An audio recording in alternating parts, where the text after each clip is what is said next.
You may begin. Soon after the Revolutionary War, our founders began to see the flaws in the government created under the Articles of Confederation.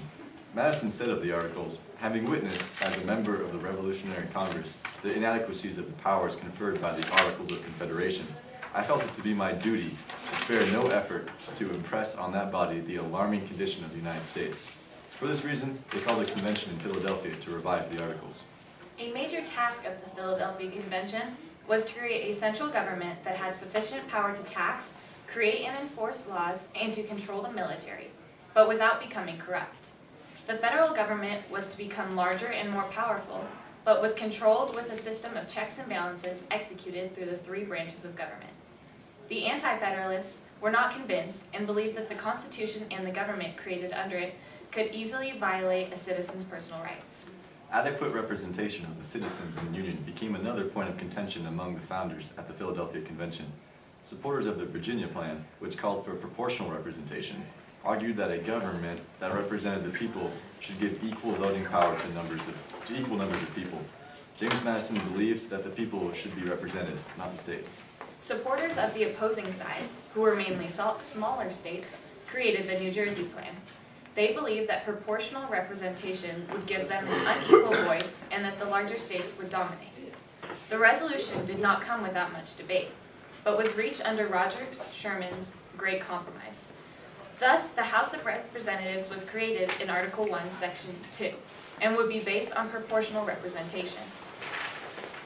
Though many, including James Madison, saw this as the people not being represented properly, the states would be represented.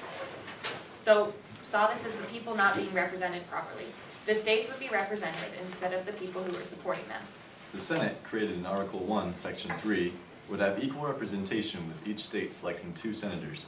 In Federalist 62, James Madison argues, a government founded on principles more consonant to the wishes of the larger states is not likely to be obtained from the smaller states. Equal representation in the Senate protects against larger states from creating a monopoly of power in the Senate. However, proportional representation in the legislative branch has worked successfully for generations in England, Canada, and France, which directly refutes the argument made by Madison in regards to equal representation. The debate over representation quickly began to include debates over who will be represented. The debate then rose of whether to include slaves or only free people when deciding population. To resolve the institution of slavery in regards to representation, the founders included Article 1, Section 2 in the Constitution, commonly referred to as a 3/5 clause. This stated that the representation earned from slaves will be 3/5 of their actual number. As Elbridge Gerry said of this debate at the Philadelphia Convention, I am exceedingly distressed at the proceedings of the convention, being almost sure they will lay the foundation of a civil war. Although the 3/5 compromise was not ideal, it helped to temporarily settle a heated debate that would one day bring the country to war. Article 4, Section 2, Clause 3, also known as the Fugitive Slave Clause, was also included in the Constitution to appease Southern states by requiring all escaped slaves to be returned to their original owners.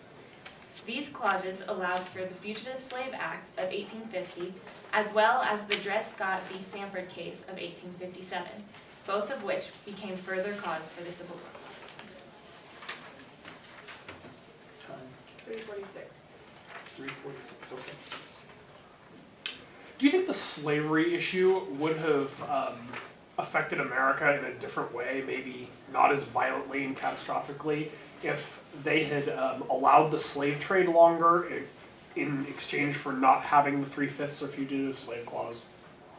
I believe that if the debate over slavery had ended at the Philadelphia Convention, even if it had continued until a later date with the slave trade, without making the compromises, I think that the Civil War may not have happened because the debate over slavery was so much more important just prior to the Civil War rather than it was at the time of the Philadelphia Convention. I'd like to disagree with Abby. I think that for the times, even if they had extended slavery, the extension of slavery in the states would have just kept that institution of slavery. So eventually the Northerners would have still wanted to abolish slavery, and the South still would have held that institution, and they would have, eventually it was going to lead to conflict no matter what happened. I agree with my colleague Ray. As times continue to progress and the North was continuing to build their industrial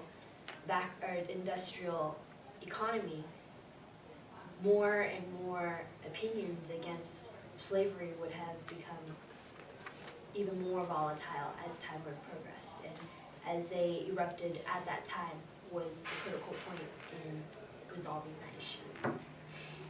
Okay, then, to go along with what he was saying then, is the Constitution a pro-slavery or an anti-slavery document? I believe that the Constitution was, I wouldn't say that it has defining features of either, because it was more about satisfying the southern states, whether they, because their economy was dependent on those slaves, and there are still provisions in it such as ending the slave trade in 1808.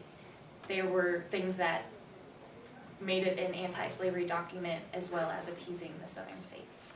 So you're saying that it was an anti-slavery document, but with concessions, a few concessions to protect slavery.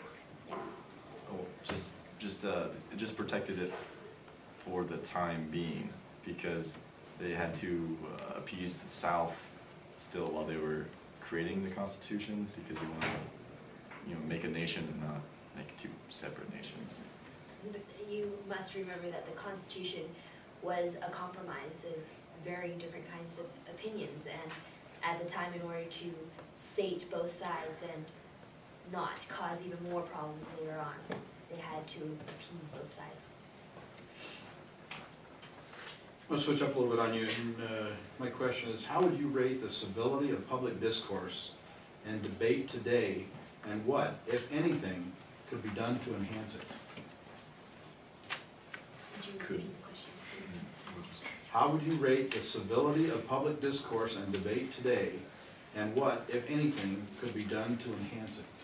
Well, public debate today is, it's seen mostly through the media, and so you have biased news stations such as like Fox News, which is very conservative, and it's like MSNBC, which is more liberal, and they show their side of the stories that they're talking about, and normally those sides bash the other side.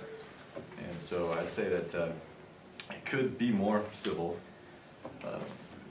but I mean, you can't really do anything about that because it's people's opinions, and they argue their opinions, and they get really heated about their opinions. So, I mean, unless you change people's opinions, you can't change how they act.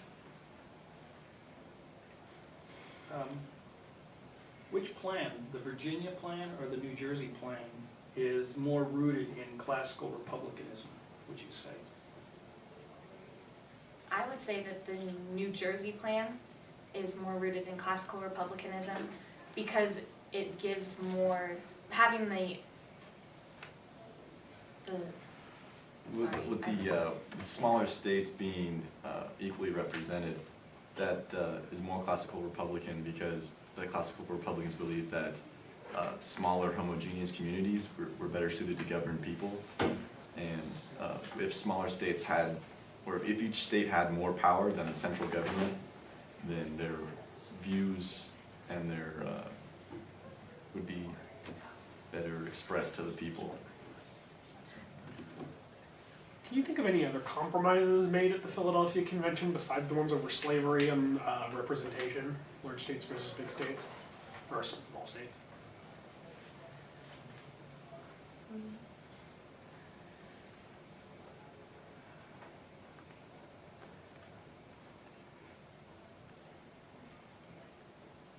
That was a hard question. Possible. It's inside fastball. Yeah. Right.